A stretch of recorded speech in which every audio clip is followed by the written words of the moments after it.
you very much. Yeah, so thank you guys for having me.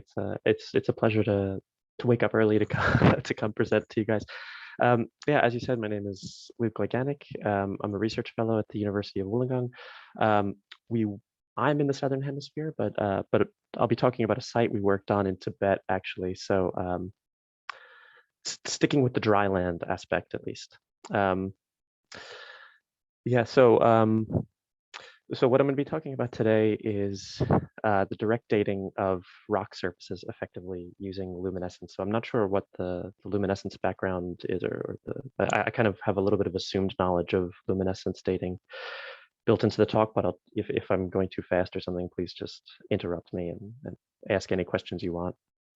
And instead of just talking about like luminescence methodology stuff, I'm going to be talking about it in the context of our study looking at the site of Suray in southern Tibet, in the northern foothills of Mount Everest in Choyu. So in the cover slide, you can see Choyu, 8,000 meter peak, and Mount Everest as well, as seen from an area really close to our study site. It was a really cool place.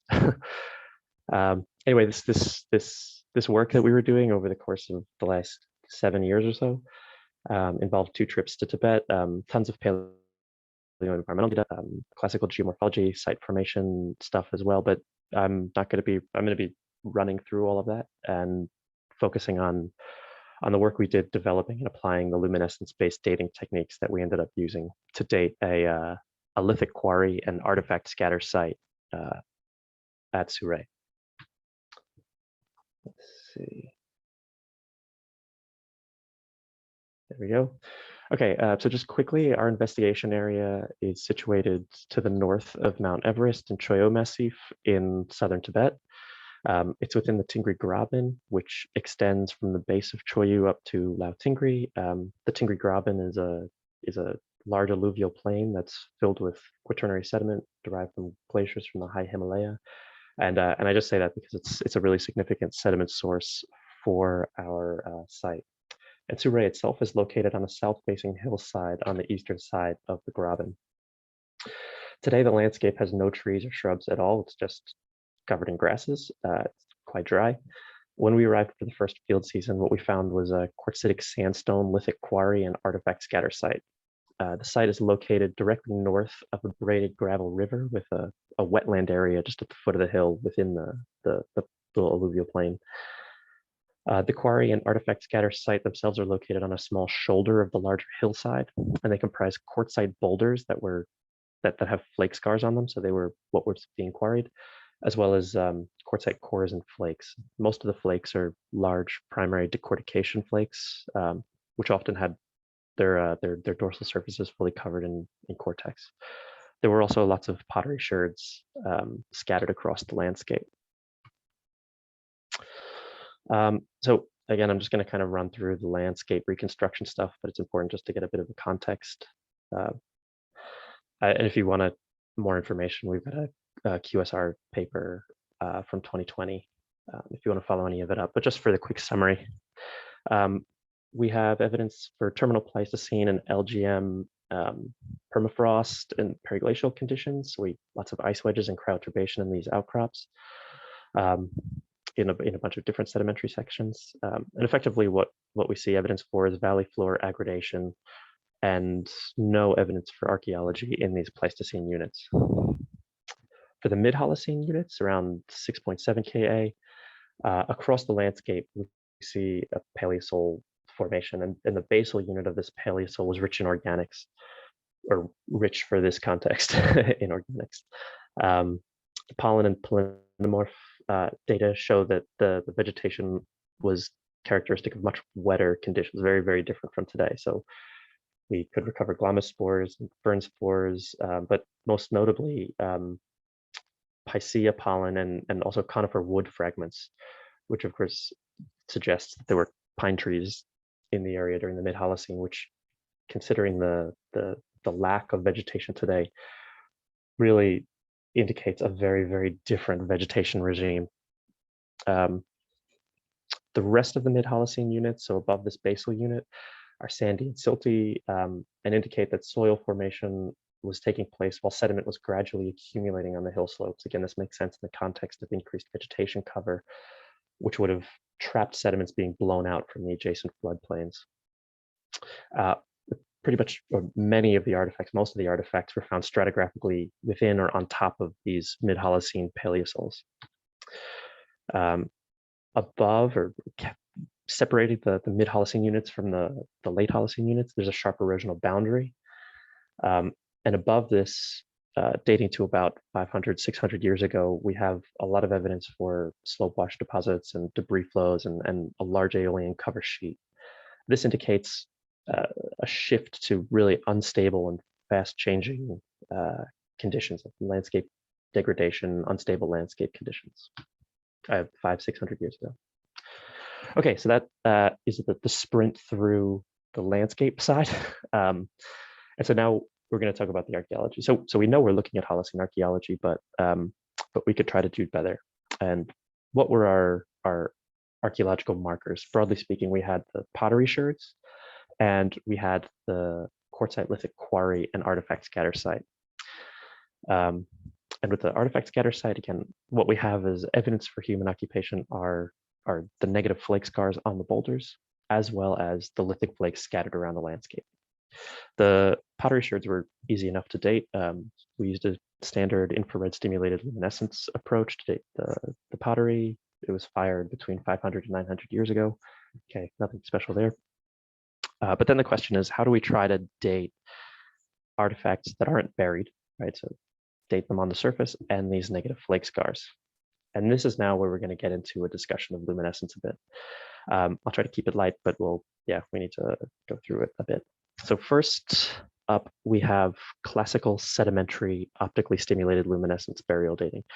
For those of you who don't know what luminescence dating is or what OSL dating is, so classical luminescence dating, it's a method that we can use to tell when grains of sand, so quartz or feldspar grains, were exposed to sunlight and subsequently buried. So a luminescence age in the classical sedimentary sense gives us a burial age for a grain of sand. So what we need for this, so the process we need to do for the grain to be able to give us this age is a transport event during which the grain was exposed to sunlight to bleach the latent luminescence signal from the grain, and then a burial event, so that the grain is transported, deposited, and buried. And when it's shielded from sunlight, the luminescence signal, a luminescence signal, begins accumulating in the grain at a rate that's proportional to the concentration of radioisotopes in the surrounding sediments, so the uranium, thorium, and potassium in the soils, as well as cosmic rays. And this luminescent signal accumulates at a rate proportional to the dose rate, effectively the concentration of radioisotopes. And so if we can measure the luminescent signal, which we can, and we can measure the concentration of uranium, thorium, and potassium in the sediments, which we can, then we can calculate a burial age, so duration of burial. Now, this approach isn't limited to sand grains. We can also use it to burial date the grains that comprise a rock surface.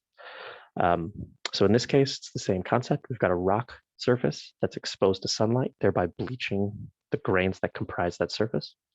That surface is then either buried or flipped upside down. It's shielded from sunlight effectively. And the luminescence signal begins accumulating in that surface, again, at a rate proportional to the uranium, thorium, and potassium concentration in the surrounding sediments and in the rock itself. The radiation contribution is a bit more complex in the case of rocks because we need to take into account sediment and rock dose rate, but it's just a matter of modeling and calculating it. It's not so hard. And then finally, we've got the new totally different technique, which is OSL surface exposure dating. Now, this is a completely different process, and we date a completely different thing with it. So with the OSL surface exposure dating, we're looking for an exposure age for a rock surface. So much like you'd think of with cosmogenic radionuclide dating, but in this case, we've got different timescales and different spatial scales. I'm happy to talk about it also at the end of the talk or something, or anytime you feel like. This leverages the observation that light actually doesn't stop at the rock surface, but passes into and through the rock surface, and that the OSL signal is bleached more deeply into the rock surface the longer that surface is exposed to light. So after 100 minutes of sunlight exposure, for example, the luminescent signal will be bleached to a depth of 2 millimeters into a target rock surface. And after, for example, 8 minutes of sunlight exposure, the luminescent signal will be bleached to a depth of 5 millimeters.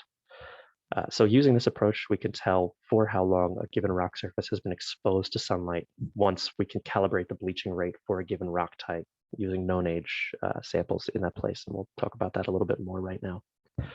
So how are we going to try to use OSL surface exposure dating to date a Lithic quarry site?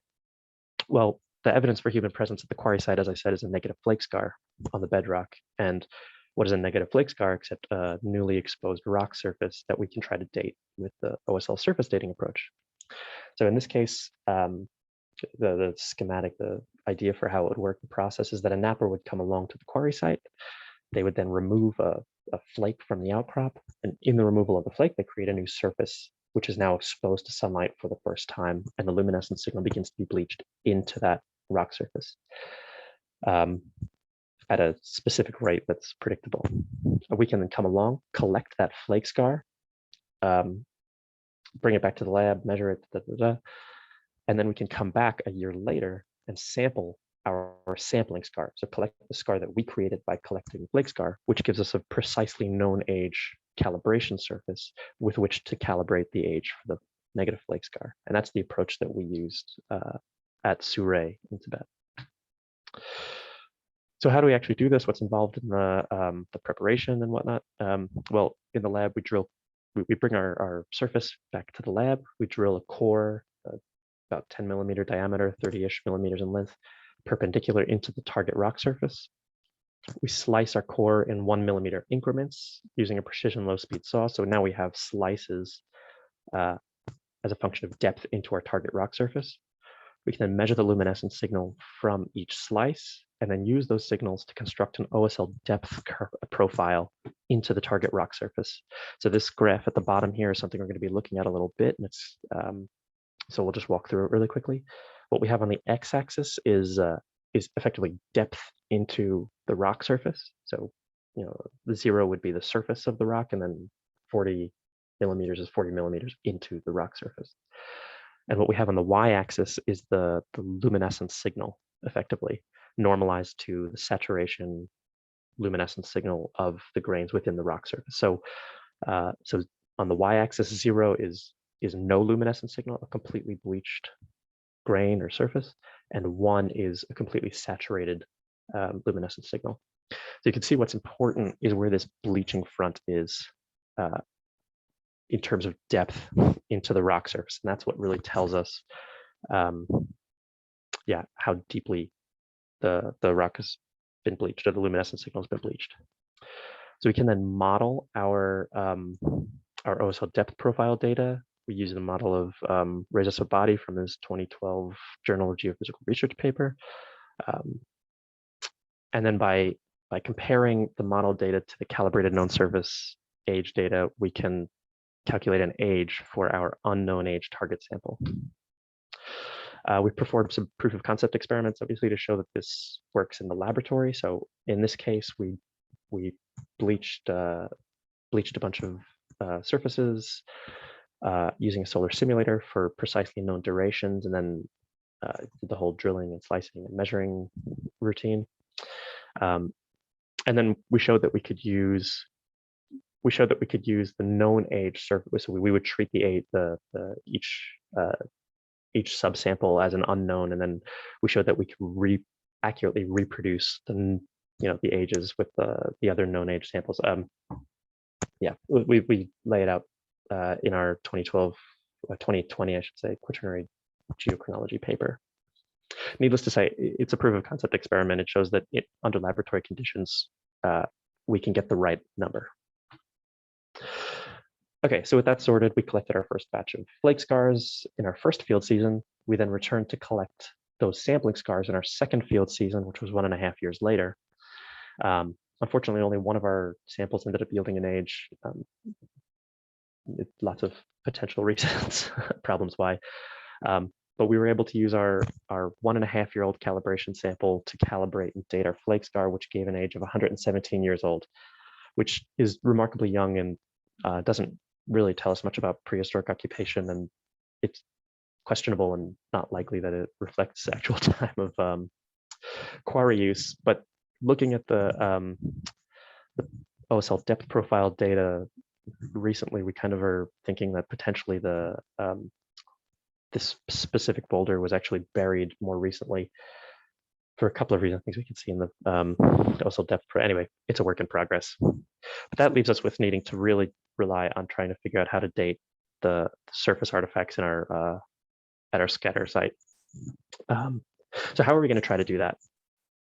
Well, how would you try to date a surface artifact or a clast sitting on the surface? Like classically, there's kind of a couple of approaches we could use. We could try to OSL date the landform that the artifact is sitting on, but this would just give us a minimum age for site occupation.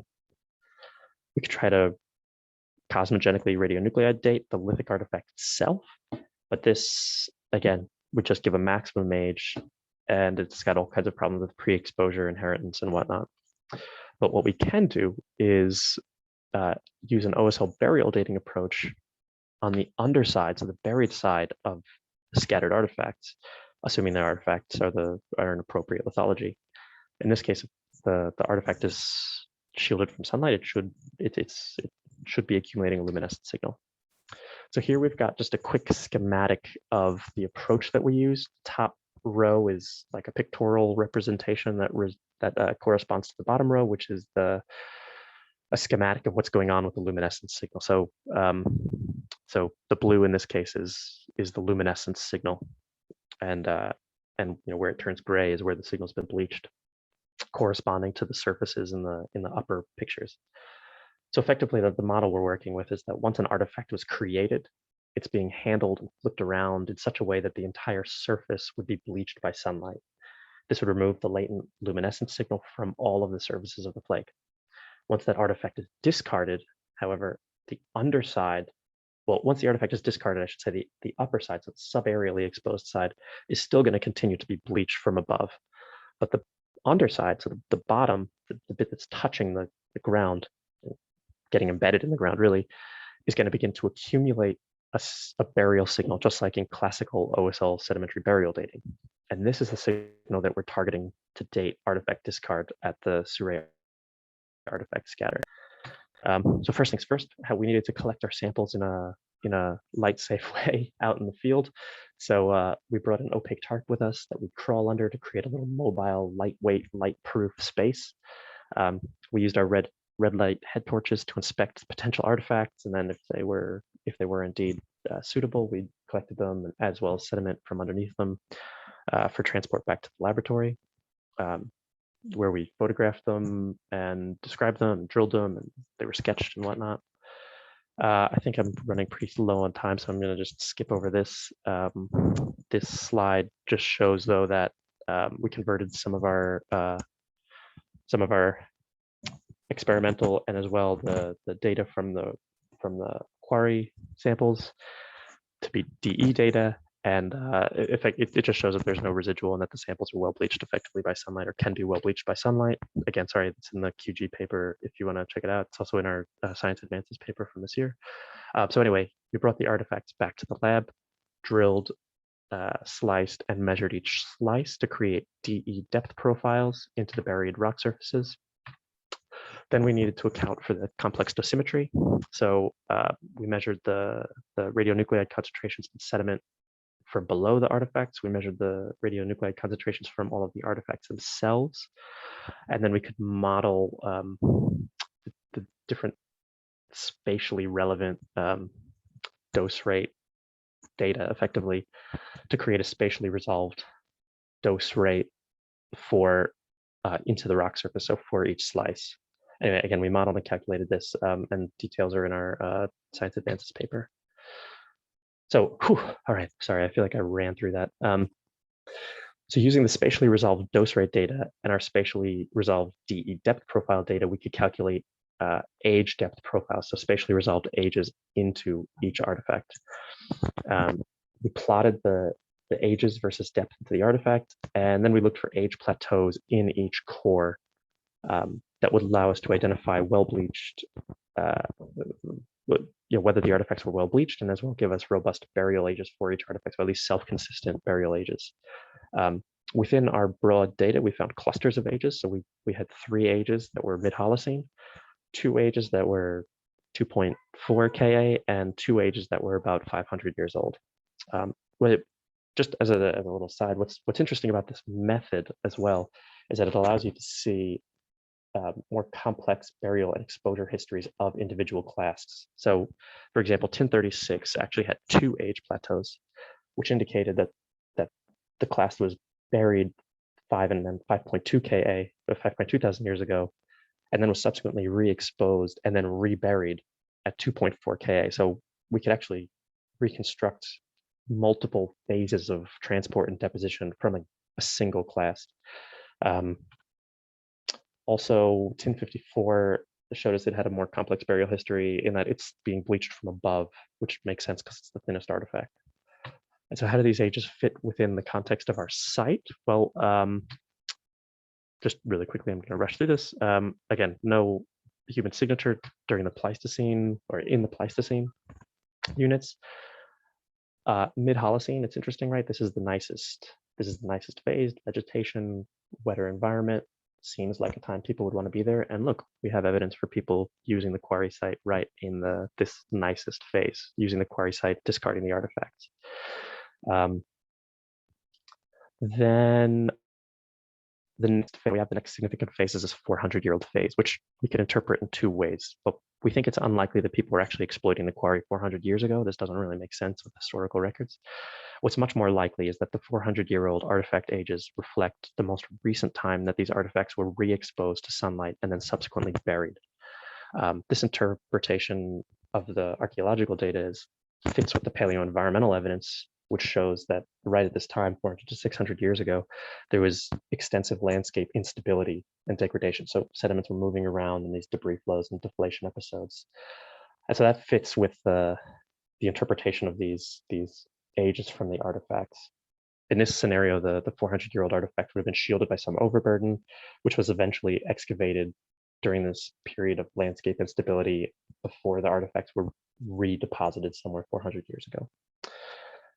So, I mean, in this way, just zooming out a little bit to the method level now, the artifact data allowed us to date human use of the site, but it also showed us how artifacts were responding to geomorphic and paleoenvironmental factors. And that makes the OSL-rock surface burial dating approach a powerful tool to be able to understand human interaction with the landscape, especially at places where more classical methods would fail. And also allows us to understand how the landscape responds to climate and potentially anthropogenic forcings. This rock surface burial dating approach is gaining traction. It's getting to the point of being almost standard, and it's got some clear benefits over classical sedimentary OSL burial dating. Namely, there's a clear record of whether or not the rock surface has been bleached. Whether partial bleaching would be an issue. This is very clear in the OSL depth profile data. There's a simpler water content assumption, and also you can use the OSL depth data to look for evidence of multiple bleaching and deposition events, so how a clast has moved through the landscape multiple times, which isn't available in sedimentary OSL data. On the con side, the dosimetry is more complex, and it would be really much better to build a much larger data set of clasts than we could for our study site. Also, the lithology of the clasts needs to be appropriate. It needs to have quartz or feldspars that have a usable luminescence signal. Some other applications you could use, of course, you don't have to date surface artifacts. You could date buried artifacts with this approach, which would again get over any issues that there might be with associations between buried artifacts and the archive that you're actually, or the proxy that you're dating, so radiocarbon or luminescence of the sediments. And then finally, with the OSL surface dating approach, currently what we're working on is trying to date, use the surface exposure dating approach to date rock engravings. We'll see how far this gets. We've got some promising pilot data, but there's of course always more work that needs to be done. I think I ran a little bit over time, but thank you guys very much for your attention, for waking up or staying up late, whatever whatever the fact may be for you. So thank you.